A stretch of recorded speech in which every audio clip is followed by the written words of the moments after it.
Welcome to this lecture number 18 students.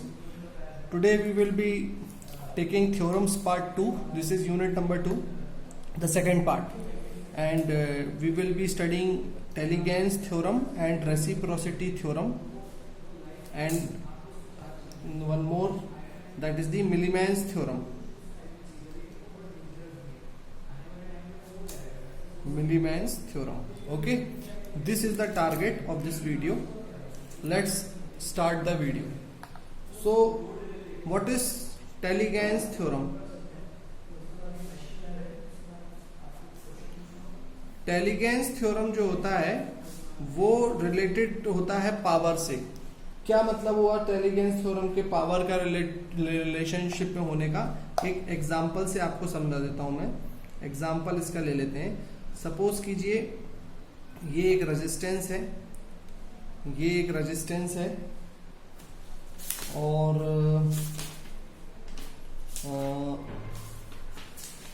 Branch wise resistance की जरूरत नहीं है. मैं इसका इम्पीडेंस मेथड से इसको इम्पीडेंस मेथड से भी इसको लिया जा सकता है, लेकिन पहले मैं आपको रेजिस्टेंस से समझा देता हूँ. और मान के चलिए ये एक बैटरी है, वोल्टेज सोर्स है, और ये है आपका एक सिंपल सर्किट.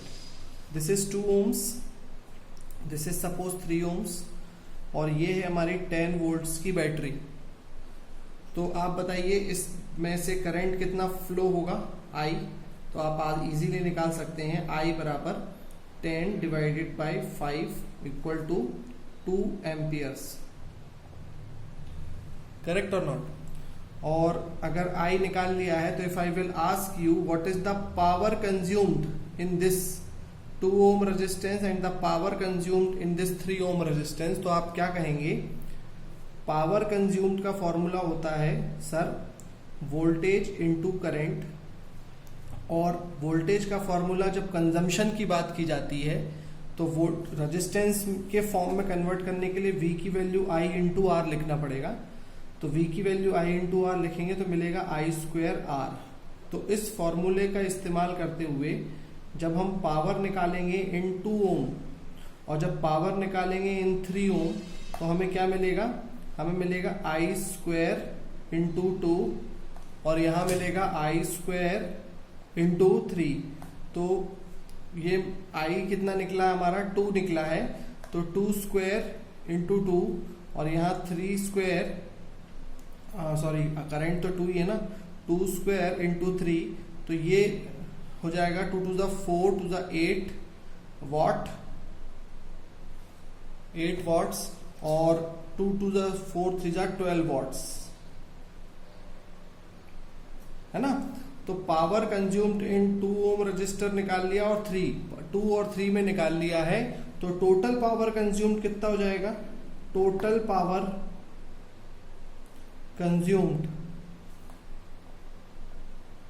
इक्वल टू हो जाएगा 12 प्लस 8 यानी कि 20 वॉट्स. तो ये तो पावर कंज्यूम्ड की बात हो गई.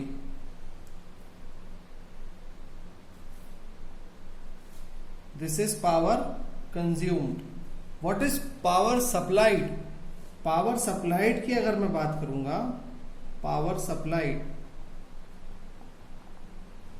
तो पावर सप्लाइड क्या है? वोल्टेज इनटू करंट का फॉर्मूला अगर मैं लगाऊंगा तो जो करंट निकाला है वो कितना निकाला है? 2 amperes. तो power supplied will be equal to voltage into current, यानी कि 10 इंटू 10 मल्टीप्लाइड बाय कितना करंट निकला है? 2. तो आंसर आएगा मेरा 20 फिर से वॉट्स.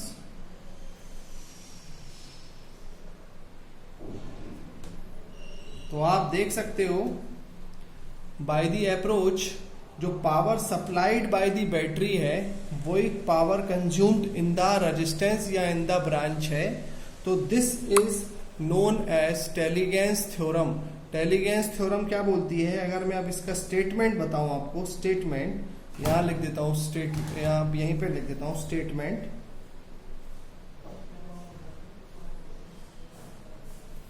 आप इस एग्जाम्पल को प्रूफ एज अ प्रूफ भी समझा सकते हो. अगर मैं स्टेटमेंट की बात करूं तो Theligans theorem states that the algebraic sum of instantaneous power across each element in the network is 0. मतलब पावर सप्लाइड और पावर कंज्यूम्ड अगर बराबर हो जाएंगे तो power supplied minus power consumed equal to 0.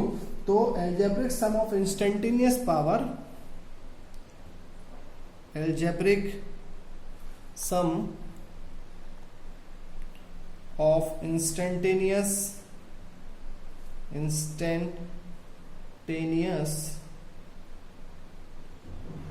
power across each element in the network, across each element in the network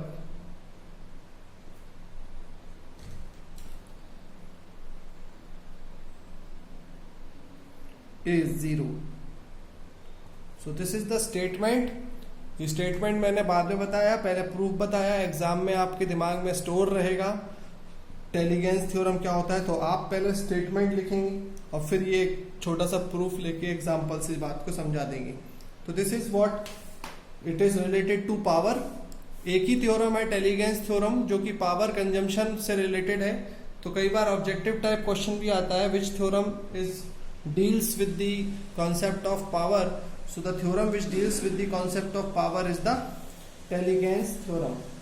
All right, so now we will move towards our next theorem, and that is the reciprocity theorem. So you may note it down. Now the second portion is the reciprocity theorem. So reciprocity theorem. So we have completed Teligans theorem. Now we will do reciprocity theorem. तो reciprocity theorem क्या होती है वो हम देखते हैं. Reciprocity theorem.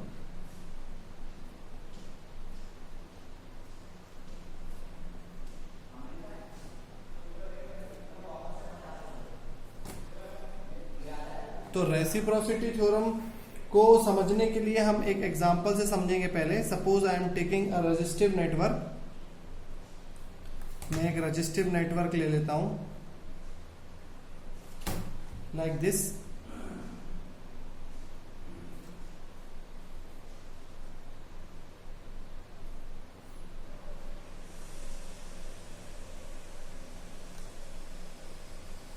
ये बड़ा सा नेटवर्क जानबूझ के लिया है मैंने ताकि आपको कॉन्सेप्ट क्लियर हो जाए कि रेसिप्रोसिटी थ्योरम एक्चुअली है क्या. जब भी हम किसी एग्जांपल से उस किसी भी क्वेश्चन को समझते हैं तो याद रखिए स्टूडेंट, थ्योरी और अच्छे से समझ में आती है. जैसे अगर मैं आपको टेलीगेंस थ्योरम सिर्फ स्टेटमेंट बता के छोड़ देता तो आपका कॉन्सेप्ट क्लियर नहीं हुआ होता. लेकिन अगर मैंने एग्जाम्पल से आपको समझाई है वो बात तो आपका कॉन्सेप्ट क्लियर हो जाएगा. अब देखो ये है, ये क्वेश्चन गिवन है इस तरह से, find I and then verify reciprocity theorem.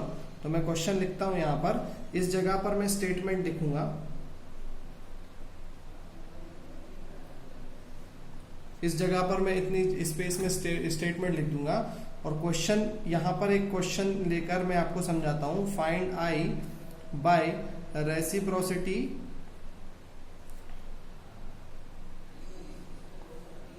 Find I and verify reciprocity theorem. Sorry, ये जो पार्ट 2 की जो जितनी भी थ्योरम्स हैं, find I and verify reciprocity,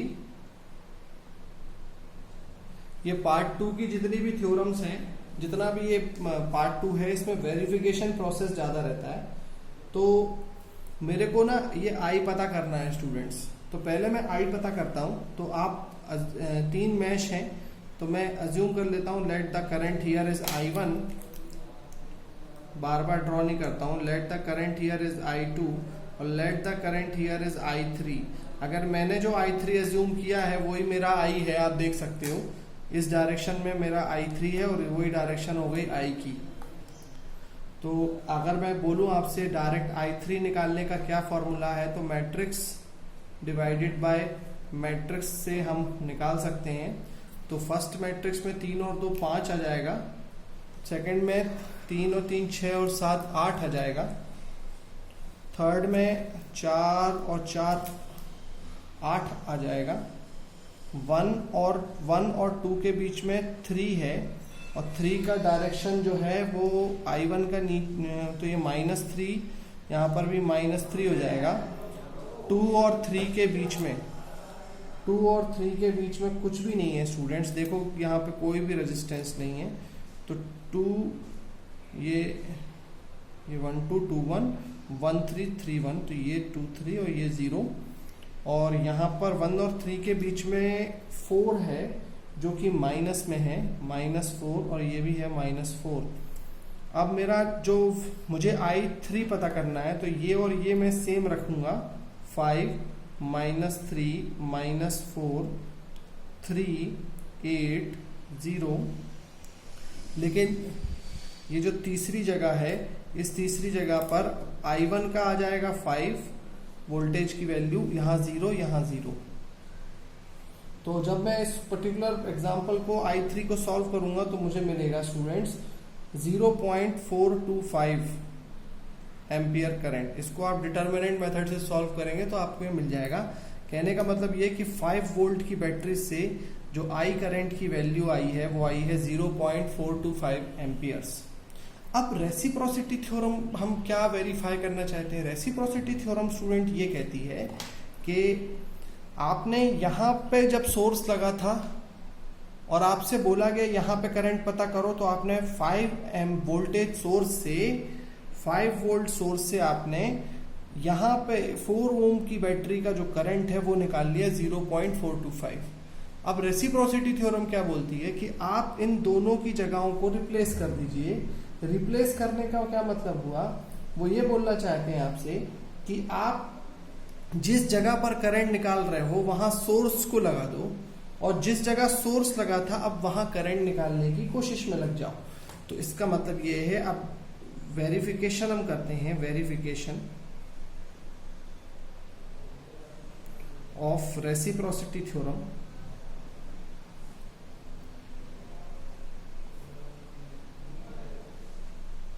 verification of reciprocity theorem क्या बोलेगी? इस सर्किट में जहां करंट निकाला था, पहले तो मैं सर्किट पूरा बना देता हूं।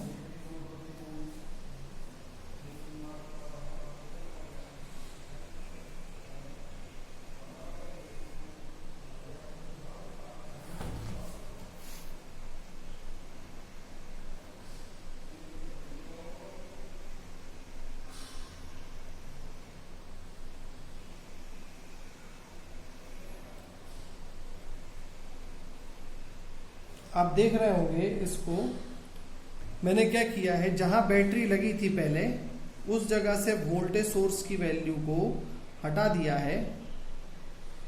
सर्किट बाकी पूरा सेम है, और हमारा जो करंट का डायरेक्शन था वो क्या क्या था? I1 था ऐसा, I2 था ऐसा, और I3 है ऐसा।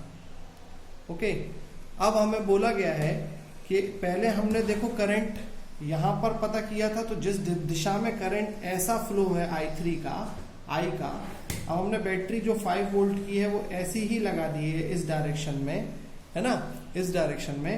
अब हमको जो करंट है ना वो करंट पता करना है, और वो जो करंट पता करना है वो हम अज्यूम कर लेते हैं कि ये I1 डैश है। अब चेंज हो गया ना ये सर्किट, तो ये I1 डैश है, ये I2 डैश है, और ये I3 डैश है। तो अब हमें ये करंट जहां पर सोर्स लगा था पहले, उस जगह पर हम अब करंट निकालेंगे। जहां पहले सोर्स लगा था वहां अब हम करंट निकालेंगे, और जहां हमने करंट निकाला था वहां सोर्स लगा के करंट निकालेंगे। तो स्टूडेंट्स, अगर मैं इसकी मैट्रिक्स का फॉर्मेशन करूं तो ये आप देखो, इस लूप के हिसाब से I1 डैश नीचे से ऊपर की ओर है, तो I1 डैश की वैल्यू हो जाएगी, क्या हो जाएगी I1 डैश की वैल्यू? मैंने डायरेक्शन पहले ही जैसे ली है, तो नीचे का मैट्रिक्स बिल्कुल यही रहेगा, जो कि 4 नहीं, अब चेंज हो जाएगा, 4 5 6 7 8 और 9। ये एक्चुअली 9 था स्टूडेंट्स, 9 -3 और 5, क्यों ये 5 हो जाएगा I3, 4 और 4 8, तो -38040 हाँ, तो डिनोमिनेटर अब सही है, 9 -3 -4 और -380 और 408। और अब की बार मुझे यहाँ करंट पता करना है I1 डैश का, तो ये हो जाएगा 0 0 और थर्ड में करंट है सेम डायरेक्शन में और 5 और बाकी सब सेम हो जाएगा -380 -408। अगर आप इसको सॉल्व करेंगे तो आपको फिर से मिलेगा 0.425 एम्पियर। तो इसका मतलब ये हुआ कि अगर मैं रेशो निकालूं वोल्टेज सोर्स टू करंट का इस क्वेश्चन में अगर मैं रेशो निकालूं, the ratio of voltage source to the response, the ratio of source मतलब ये सोर्स हो गया और ये है रिस्पॉन्स, ये आउटपुट है करंट हमारा, is same when the place of source and response are interchanged. This is reciprocal network, reciprocity theorem. Reciprocity theorem अब आप समझ गए होंगे, जिस जगह पहले सोर्स था अब हमने वहां पे करंट पता किया और जहां करंट पता कर रहे थे वहां उस सोर्स को लगा के किया। अगर हम ऐसा करते हैं और ये रेशो सेम रहता है तो आपका रेसिप्रोसिटी थ्योरम वेरीफाइड है। तो हम स्टेटमेंट अब लिखेंगे, इसका मतलब ये हो गया, आप छोटे से एग्जाम्पल से भी इसका एग्जाम में इसका एग्जाम्पल छोटे से क्वेश्चन से भी सॉल्व कर सकते हो। ये ट्रिपल लूप वाला लेने की जरूरत बिल्कुल नहीं है। अब हम आगे बढ़ते हैं, इसका स्टेटमेंट लिख लेते हैं। Reciprocity theorem says that in any linear bilateral network single source network, और सबसे पहली बात है कि एक ही सोर्स होना चाहिए उस नेटवर्क में, this is the main important condition. Okay, तो in any linear bilateral single source network, मेरे हाथ एक्चुअली थोड़ा सा राइटिंग करा गड़बड़ आएगी। The ratio of excitation to response remains same. The ratio of excitation to response remains same when the position of these two are interchanged. When the position of these two are interchanged.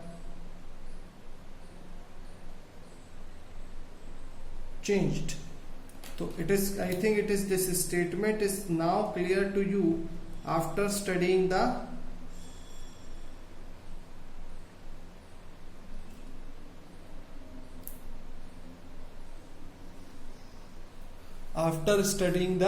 Example. It is clear कि reciprocity theorem क्या होती है। अगर single source network में हमने position change करके देखा है तो आपका ratio of excitation to response remains same when the positions are interchanged. Now the third theorem we will continue and that is the Millman's theorem. You can take a pause and you can write this in your notebook.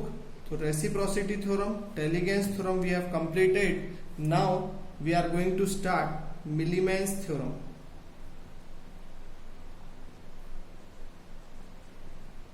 Milliman's theorem और आपका ये जो Thevenin's theorem है काफी कुछ मिलती जुलती है, लेकिन मैं आपको बताता हूं कि मिलीमेंस थ्योरम क्या होती है। डुअल मिलीमेंस थ्योरम भी है, एक और कॉन्सेप्ट है डुअल मिलीमेंस थ्योरम, ये आपको खुद पढ़नी है नेट से सर्च करके। Dual Millman's theorem, this is your homework. ये बहुत इजी है सर्च करना। पहले मिलीमेन थ्योरम हम समझ लेते हैं। तो मिलीमेन थ्योरम के लिए एक मैं नेटवर्क ड्रॉ कर रहा हूं। ये थ्योरम बहुत अच्छी और बहुत इजी होती है कई बार, अगर आप लोगों के समझ में आ जाए तो। कई बार सर्किट को सॉल्व करने के लिए बड़ा आसानी हो जाती है, अगर मिलीमैन थ्योरम की थोड़ी बहुत भी प्रैक्टिस है तो बहुत आसानी हो जाती है। और वो क्या है मिलीमैन थ्योरम, वो देखिए, ये मान लेते हैं Z1 है, ये मान लेते हैं Z2 है, और ये मान लेते हैं Z3 है, और ये मान लेते हैं Zn है। Zn मतलब मान लो ऐसे ऐसे करते करते 1 2 3 वो n नेटवर्क है, n इम्पीडेंस है, और इस तरीके का नेटवर्क है। और जरूरी है स्पेसिफाइड इस तरीके का नेटवर्क, वोल्टेज V1 के साथ इम्पीडेंस Z1, फिर टोटल पैरेलल टू ये, फिर टोटल पैरेलल टू ये। मतलब कहने का मतलब ये कि अगर इस तरीके का स्ट्रक्चर आप कभी देख पा रहे हो, V1 V2 V3 इस तरीके का स्ट्रक्चर अगर आप कभी देख पा रहे हो, तो ये टोटल नेटवर्क को एक सिंपल नेटवर्क में कन्वर्ट किया जा सकता है। जैसे थेवेनिन्स थ्योरम होती है, वो एक नेटवर्क को सीरीज नेटवर्क में कन्वर्ट कर देती है।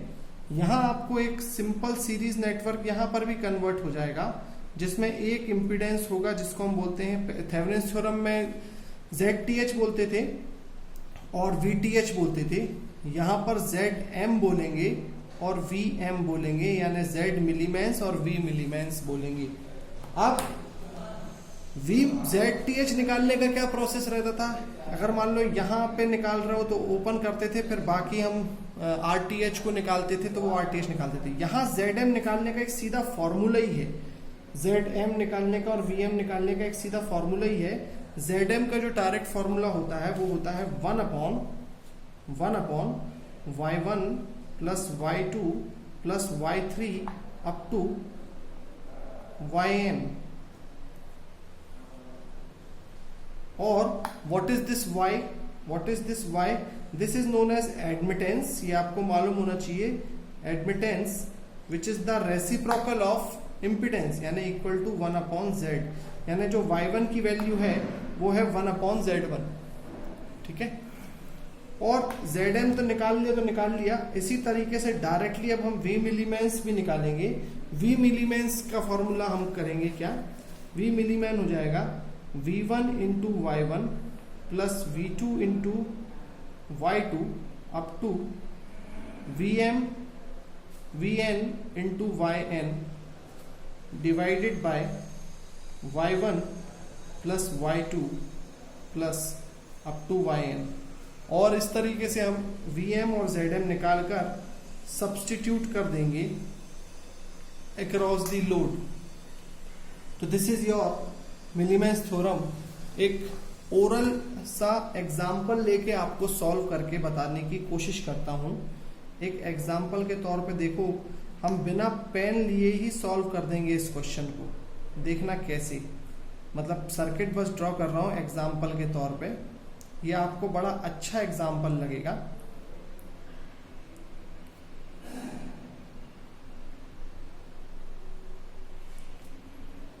ये मान लीजिए है 10 वोल्ट, ये है मेरा मान लीजिए 2 ohms, ये है मान लीजिए मेरा 4 ohms, ये है मान लीजिए मेरा 6 ohms, और ये है मान लीजिए मेरी बैटरी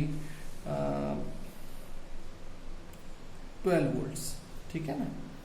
अब देखो, अब आपको करंट पता करना है। मान लीजिए यहाँ पे ये आपका लोड है, तो ये पैरेलल ब्रांच को हम, इस पैरेलल ब्रांच को हम यहाँ सरका सकते हैं ना कि ये हमारी लोड है। तो लोड के अक्रॉस, या हम कहना चाहते हैं कि हमें मिलीमेंस नेटवर्क ड्रॉ करना है एक इसके अक्रॉस, इस लोड के अक्रॉस। ये है ये इस कोने का जो लोड है, इस लोड के अक्रॉस हमें ए बी इस टाइप की टर्मिनल है, इस ए और बी के अक्रॉस आप मिलीमेन नेटवर्क बनाइए। तो मिलीमेन नेटवर्क क्या होगा, एक होगा इसमें, अब तो रेजिस्टिव नेटवर्क है तो रेजिस्टेंस हो गया Rm, और एक वोल्टेज होगा प्लस माइनस Vm। अब देखो, कई लोग सोच रहे होंगे कि सर ये मिलीमेन नेटवर्क कैसे है, क्योंकि मिलीमेन नेटवर्क में तो 10 वोल्ट और 6 volt voltage battery, voltage resistance होना चाहिए, यहाँ तो अकेला रेजिस्टेंस है। तो बेटा यही एक कॉन्सेप्ट है बहुत अच्छा। अगर मिलीमेन से करना है किसी चीज को तो कोई प्रॉब्लम नहीं है, एक बैटरी को अज्यूम कर लेते हैं यहाँ पर प्लस माइनस 0 वोल्ट, क्या प्रॉब्लम है। हम अज्यूम कर सकते हैं ना 0 वोल्ट। तो अब बताओ RM क्या होगा, RM 1/y1 plus 1/y2 plus 1/y3 यानी 1/2 प्लस 1/4 प्लस 1/6। 1/2 प्लस 1/4 प्लस 1/6 अगर आप कर लेंगे और इसको सॉल्व करेंगे तो आपको मिलेगा RM की वैल्यू 1.09 ओम्स। तो देखा, कैलकुलेटर से डायरेक्टली निकाल लो 1/2 प्लस 1/4 प्लस 1/6 और 1/2 यानी ये 1/2 यानी यहाँ पे y1 की वैल्यू हो जाएगी 0.5, 1/4 यानी कि 0.25 और 1/6 यानी कि 0.167। अब हमें VM निकालना है, तो VM क्या हो जाएगा, V1 into y1 plus V2 into y2 plus V3 into y3। तो ये तो 0 हो गया, तो 10 इंटू 0.5 हो गया 5 और 6 इंटू 0.167 हो गया जितना भी VM इंटू वो हो गया, और ये हो गया आपका 6 इंटू 6, इसको कर लेना। तो फाइनली VM आपका निकल जाएगा और फिर फाइनली लोड लगा देंगे। यहाँ पर हम लोड लगाने की जरूरत नहीं है, लोड तो RL है, तो RL जो भी क्वेश्चन में गिवन होगा वहां लगा के अब हम यहाँ पर फॉर्मूला लगा देंगे। तो आई होप ये आपको क्लियरली अंडरस्टूड है अब कि मिलीमेंस थ्योरम में कैसे हमें सर्किट को सॉल्व करना है। This is the chapter theorems part 2। इसमें हमने इजीली अब हम इसका स्टेटमेंट भी एक बार देख लेते हैं कि स्टेटमेंट क्या होता है मिलीमेंस थ्योरम का। तो मिलीमेंस थ्योरम का जो स्टेटमेंट है वो मैं एक बार आपको यहाँ पढ़ के सुना देता हूँ।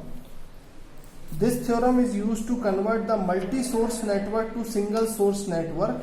The Millman theorem states that if n number of voltage source along with the series impedance connected with in parallel across the terminal AB, then this combination can be replaced by a simple series source with Milliman's voltage Vs and series impedance Zm। मतलब हिंदी में और साफ सुथरी भाषा में in multi source network where impedance is connected with the voltage and there is a multi source n network, it can be converted into a simple series circuit with Vm and Zm, और Zm की value होगी ऐसे और Vm की value होगी ऐसे।